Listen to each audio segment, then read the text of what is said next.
Yo, what's up, happy people? Isang mapagpalang linggo po sa ating lahat. For today's video mga kois mga guys, kilala nyo ba yan? Yan, Jake Magnos, ayan, Carisolo. Nako po, magkano po ang bayad sa inyo ng mga tambako na ha? Ha? Jake Ibarra, tandaan mo to. Pag nalaman namin kasabuat at may alam ka dito, mark my word, Jake Ibarra, ha? Idodrawing ko yung pagmumukha mo sa kanto ng pitong gatang dyan sa Maynila. Oh, pag nalaman ko, nakasabuat ka na naman sa mga tulunggis na yan, mga amaw na yan, kasi kasamahan mo yan dati, di ba? Kasi hindi po mawala sa isipan namin. Dadalhin namin yon. Hanggang saan? Yung pang-aalipusta nyo noon, kay Yormes Moreno, at ngayon, sana nagbago ka na, Jiggy Ibarra, ha? Tandaan mo yun. Yung uso mo, idodrawing ko talaga yan sa kanto ng pitong gatang. Ito nga po, ayan, miglab shoutout po sa ating lahat. Ito po, bumira na naman po si Jake Magnos at saka si Chris Olo. At nadamay pa, pati si Lene Robredo, ha? So ito yung papanoorin natin sa video ito. Itong mga kasamahan ni G. Amao Ibarra dati, na sana lang, mark my word, G, ha? Kahit damulag ka pa, G, ay nako, sila sabi mo sa'yo. Eto, pakinggan nyo. Ito po, si Amao na Jake Magnos, Tambaluslos. Ayan. Pakiramdam daw ni Mayor Hani Lacuna, ito naman po ay issue dito naman po sa Maynila. Ano po, dahil alam naman po natin na mainit ang politika dyan sa Maynila dahil nga dating magkaaliado mga kababayan magkasama ngayon ay magkalaban na po sa politika dahil nga mga kababayan dating magkaaliado mga kababayan magkasama ngayon ay magkalaban na po sa politika dahil nga mga kababayan kung matatandaan nyo after papugiin itong si Isko Moreno eto pong kamay nilaan tinupad niya yung kanyang pangarap na tumakbo bilang isang presidente mga kababayan at iniwanan niya ang Maynila na maganda nga mga kababayan. Teka lang. Yan kasi. Banat ng banat kayo, hindi nyo alam ang totoong istorya o kwento. Ayan. Hindi iniwanan ni Yormes Moreno, ha? Binilin kay Mayura Hani Lacuna at nangako si Ate Hani Lacuna na pagbutihin niya, ipagpatuloy niya yung nagawa ni Yormes Moreno. Ang tanong, nasunod ba? Naipagpatuloy ba? O di ba wala? Kalinisan, bagsak. Anong nangyari sa ospital ng Basico? 3 years na nakatingga hanggang ngayon, hindi pa rin nagagamit. Yung San Pedro Residence, San Sebastian Residence na dapat pwede na sanang tirhan ng taong bayan. Bakit hindi pinatirhan ng taong bayan? Ha? Bakit? Yan kasi, bira ng bira kayo. Di nyo naman alam ang totoong nangyari. Ito, panoorin mo. Ayan, panoorin mo, ha? Ayan, Mayor Isko Moreno Dumagoso. Maraming salamat po sa inyo. Boss, umasa ka. Ano ang asahan namin? Hindi ko po kayo bibiguin. Nangiyak-ngiyak pa si Yormes Moreno dahil ang buong akala niya, hindi siya bibiguin. Bigong-bigo pala si Yormes Moreno. So ngayon, alam mo na, Jake Magnos. Yan, pero baon naman sa utang. At lahat ng responsibilidad mga kababayan sinalupo ni Mayor Hani Lacuna nang walang pag-aalinlangan dahil nga sa pagmamahal dito po sa Maynila. Ngayon, kung tinatanong ng iba na bakit wala daw gaanong nagagawa, kasi nga mga kababayan, talagang apektado yung mga programa ng kamay nilaan dahil nga mga kababayan nagbabayad ng napakalaking utang na iniwan. Nagbabayad ng napakalaking utang na iniwan. Kasi hindi mo napanood hindi mo alam ang buong istorya. Alam mo ba yung Mandanas Roleng? Okay? So, ibig mong sabihin, walang pira ang pamalang Manila. So, bakit mabilis na palusot yung 70 million plus 25 billion? Sige. Sagutin mo yan, Amaw. Yan kasi, birada ng birada Di naman alam ang totoo, kwento. Di ba? Nakakahiya. Oh. Nakakabubo tong mga to talaga. Itong si Isko Moreno, hindi natin pwedeng sabihin walang nagawa. Etong si Isko Moreno, pero mga kababayan, sa kabila ng kanyang mga nagawa, doon niya naman ibinaon sa napakalaking utang ang kamay nilaan. At pagkatapos niyang ang tanong, sa mga ginagawa bang proyekto ni Yorme Isko Moreno ngayon ha? Di ba kumikita ang Pamalang Maynila? Di mo alam. Kasi nga, tulonggis ka, amaw ka. Di mo ba alam kumikita na yung condominium, binondominium, Manila Zoo? Ngayon, tahimik ka, ano? tumakbo sa pagka-presidente, mga kababayan, lantaran niya ding sinabi na hindi na siya ulit tatakbo sa pagka-mayor at magpapahinga na siya. Na inasahan naman, mga kababayan. Naku po, yan pala yung utos sa inyo ng inyong pinuno. Lagi namin yang naririnig. Betray, pagtatraidor, pagtataksel. Dahil nga ako, si Yorme Isko Moreno. Ang tanong, si Yorme Isko Moreno ba talaga ang gustong babalik? Hindi ba ang taong bayan? Ha? Sige, may mga patunay tayo dyan eh. Anong sigaw ng taong bayan? Ha? Gusto mo marinig? Ayan pakinggan mo.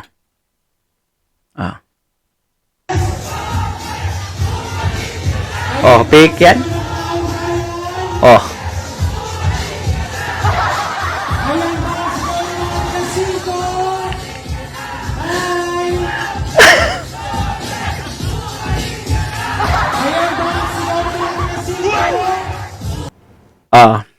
Nasagot na ba? Sinong may gustong bumalik? Batang Manilinyo, mga batang Maynila. Hindi si Yorme Isko Moreno. Tumugon lang si Yorme Isko Moreno sa panawagan ng mga batang Manilinyo. Ang bobo niya naman kasi. Magkano kaya bayad sa inyo? Ito yung mga vlogger na mga literal na bayaran eh. Sumusuong kahit hindi alam ang issue. Nung kanyang mga naiwan. Po, dahil nga hinarap nung kanyang mga naiwan yung responsibilidad na bayaran yung utang na iniwan nitong si Isko Moreno. So ngayon, eto, pakinggan po na. Hinarap? Bakit sarili bang pira ni Ate Halila Cuna yung pangbayad sa utang ng Manila? Hindi mo ba alam, Jake Magnus, na ang presiding officer sa panahon ni Yorme Isko Moreno, sino? Yung vice mayor. Sila po nag-a-aproba kasamang kapatid niyang si Philip Lacuna, ang minority floor leader. Dapat sila ang sisihin mo. Huwag si Yorme Isko Moreno. Ang bubo nito. Etong interview, isa sa mga interview ni Mayor Hani Lacuna, napakiramdam daw niya ay pinagtaksilan siya. Peace be with Bakit you. po, mga kababayan, i-play na po natin. Kayo po ba Peace be with you. ni dating Manila Mayor Isko Moreno? Because we all know naman na kayo yung Nag-advertise pa. Dapat mawala na ito ng advertise, di ba? Alam na namin ang sagot ni Yorme Isko Moreno doon. Peace be with you. Ayan. Sana lang, si Yorme Isko Moreno magsabi noon. Huwag nyo antayin yung mismong pare pa magsabi noon. Nakakatakot yun. So, nagkausap po ba kayo ulit? Nakapag-uhuling usap po namin, I think way back early August pa po yata. That was the last time po na nakapag-usap po kami. And Opo. ano po yung napag-usapan Balik-balik. ninyo tungkol po dito sa pagkandidato kung meron man? Wala lang po, nabanggit lang po nga niya na binabalak po niya na Eto, mga kababayan, lagi ko naman sinasabi to, kaya sinusuportahan natin si Mayor Hani Lacuna kasi suportado niya ang mga programa ni PBBM. mga kababayan. Samantalang etong si Isko Moreno, mga kababayan, Suportado. So, tambaluslos pala si ate. Ayaw nga pala kasi nakipag-alyansa pala sa Lakas si MD. Kaya pala, alam sa namin, kasama ba siya sa bayad ng mga tambaluslos sa inyo? Sinabi man na, isama niya, ipagtanggol nyo si ate Lacuna doon kahit walang kalaban-laban. Ha? O, tika lang. Panoorin mo muna tong sigaw ng ate mo. Kasi baka may magkakagwiter pagkatapos ng eleksyon, ha? Hindi mo ba na ito napanood, Jake Magnos? Baka hindi mo pa napanood to. Well, papanood ko sa'yo. Ayan. Ate, pasok. Huwag kayong bumalik! Nangilisik yung mata, oh. Yung ugat sa liig. Huwag kayong bumalik! Naku po. Napanood mo? Peace be with you.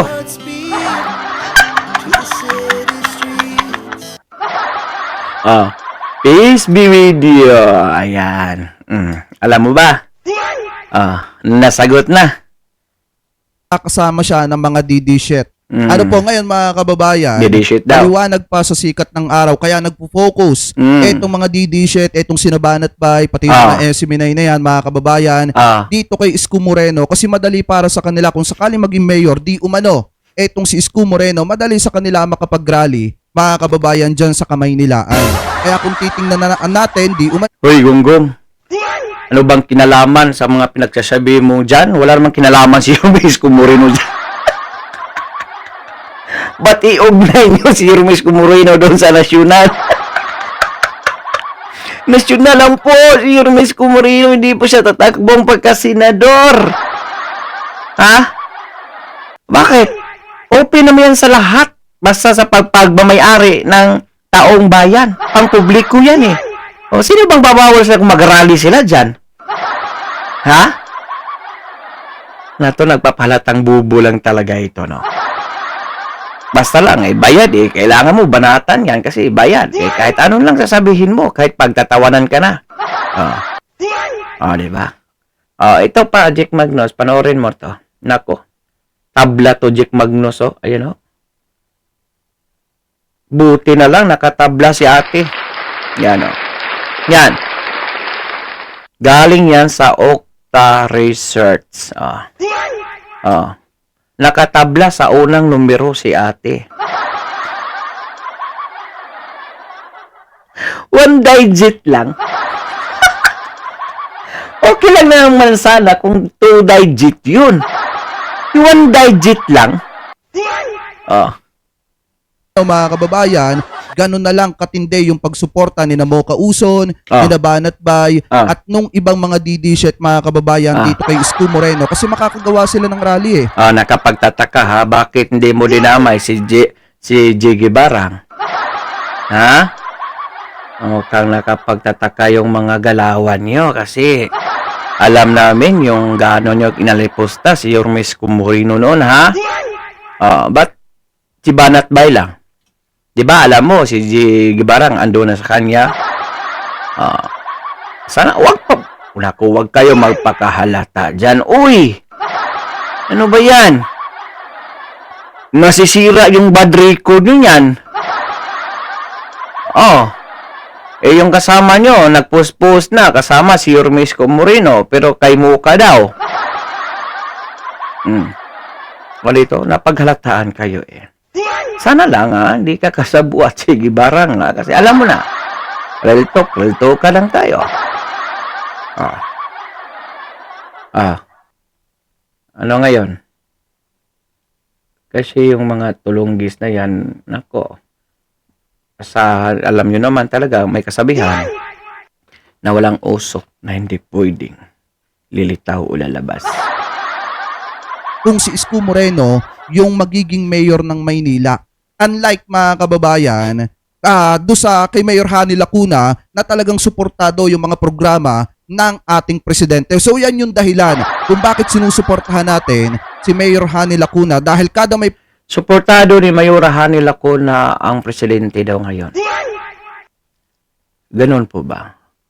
So, utos pa po pala ng ating presidente na salahulain yung City of Manila. Utos pala yon. Yung sa opisina ka lang, wala kang labas-labas, lalabas ka lang sa eleksyon na. So, yung panglimang riskiest city sa buong mundo ang Manila, utos yun pala ng Pangulo. Ayusin mo, nako, baka ma-football ka You're fired na, Jake Magnos, ha? Iyak na, wala ka ng allowance dyan. Ayusin mo. Kasi kung nasunod, ano bang nagawa ni Mayura Lacuna dyan sa Manila? Wala nga maipakita ng resibo man ng kahit isa. Mayroon, yung panglima. Riskiest city sa buong mundo. Nako, umayos ka. Baka bukas fired ka na.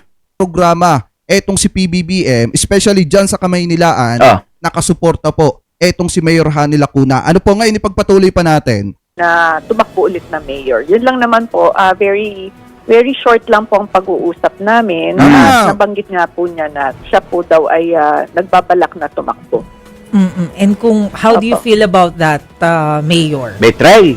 Definitely, I feel betrayed. Oh. Sabi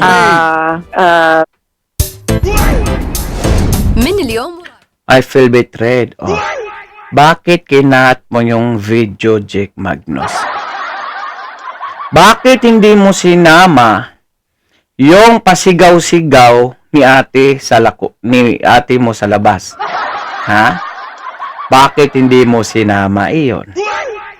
Literal kang ang bayaran ng vloggers. Diba, muntik nang natanggal yung ugat sa liig niya doon? May kasamang video yun, diba? Napanood na yon ng mga followers at mga isko niyan sa channel ko. Ha? Ba't hindi mo yun sinama? Tinanong siya ng reporter ng ABS-CBN. Bakit siya sumisigaw doon sa labas? Anong sagot niya? Umiiko lang ako kasi sumisigaw nila. What? Umiiko? Di ba siya yung nagpasimunong, wag ka nang babalik! Wag ka nang babalik! Ayan, ito. Oh. Oh. Wag ka nang babalik! Oh. Sinong ibang sumisigaw dyan? Siya lang naman, di ba? Oh. Tapos sabihin, paiko-iko. Wag ka nang babalik! Oh. Wag ka nang babalik! Yan ba yung sinusuportahan nila? Parang bata lang yung nagawa ng kindi. Unprofessional moves.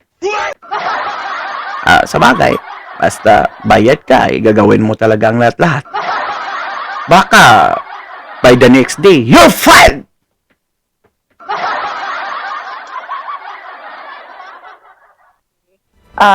Very clear po sa amin, sa partido po namin na Ala ng kwenta to. sama po kami. At sinasabi pa niya, mga kababayan, na Oh, kaya nga sinasabi mga kababayan, ba't mo pinutol yung video? Nasaan yung question ng isang reporter kung bakit siya sumisigaw? So, paano kami maniniwala sa'yo? Yung betray na yan, ay matagalan namin yan. Narinig na nga namin yan kay Chihuahua. Oh, yung sinugot ni Rumis Kumurino, ay wala naman palang ibubuga. Takot naman pala. tinuring daw na malapit na kamag-anak, mga kababayan, or itinuring na matalik na kaibigan ni Isko Moreno etong si Mayor Hani Lacuna. Pero kung titingnan nating mabuti, mga kababayan, wala sana si Isko Moreno di umano sa kanyang kinalalagyan kung hindi siya tinulungan ng mga Lacuna. At talagang kung titingnan din nating Nakakatawa. Wala daw si Isko Moreno dati sa pagka-mayor kung walang Lacuna. Ang tanong, naging mayor ba si Danny Lacuna? Naging mayor ba? Sumagot ka. Ha? Hindi ba si Yorme ang tumulong sa mga Lacuna? Hindi ba nagbigay siya ng daan kay Mayora? Kaya nga, kauna-una history nga, kauna-unahang babae na naging mayor sa Manila. Dahil kay Yorme Isko Moreno, dahil sa pagtanaw niya na ng utang na loob. Ha? Ako ang bubo nyo naman talaga. Sabagay, basta bayad. Ganon talaga. Ha? Bakit may mayura ba ngayong Lacuna kung wala si Yorme Isko Moreno? Nagbigay ng daan si Yorme Isko Moreno, tumakbong pagka-mayor para tumakbong pagka-presidente para maluklok ang kanyang tatawag na ate, yun pala ay traitor, ha? Para maluklok bilang isang mayor ngayon sa Maynila. Paano mo yan ngayon nairibat? Ha? Yan kasi, gumagawa-gawa lang kayo ng kwento. Patutuhanan nyo. Kailangan may resibo, may maipakita kami. Mahirap yung gagawa-gawa kayo ng kwento. Hindi nyo alam yung totoong istorya dyan sa Maynila. Puti mga kababayan, ipinagpalit ni Isko Moreno yung samahan at pagkakaibigan para lamang po sa politika. Gaya nga ng sabi, Ops. Pinagpalit ni Yorme Isko Moreno yung pagkakaibigan para sa politika. Di mo ba alam? Sinunod ni Yorme Isko Moreno hindi yung interest ng isang kaibigan, but cause interest ng taong bayan. Ha? Nagkakamali ka dyan. Tulonggis kang tamawa ka. Matatagal dito, alam nyo yan. Kapag kang isang politiko laging ginagamit ang mamamayang Pilipino, katulad ng ginagawa ni Sara Duterte, na lagi niyang sinasabi na hayaan yung taong bayan na magdesisyon, talagang yan yung isang paraan nila para kuhanin yung tiwala at simpatsya ng mamamayang Pilipino. Tingnan nyo si Sara. Bakit manatili ka pa sa iyong pwesto kahit ayaw na ng taong bayan? Kinamumuhian ka na ng taong bayan. Paano yan sigaw ng taong bayan? Bumalik ka na Yorme Isko Moreno.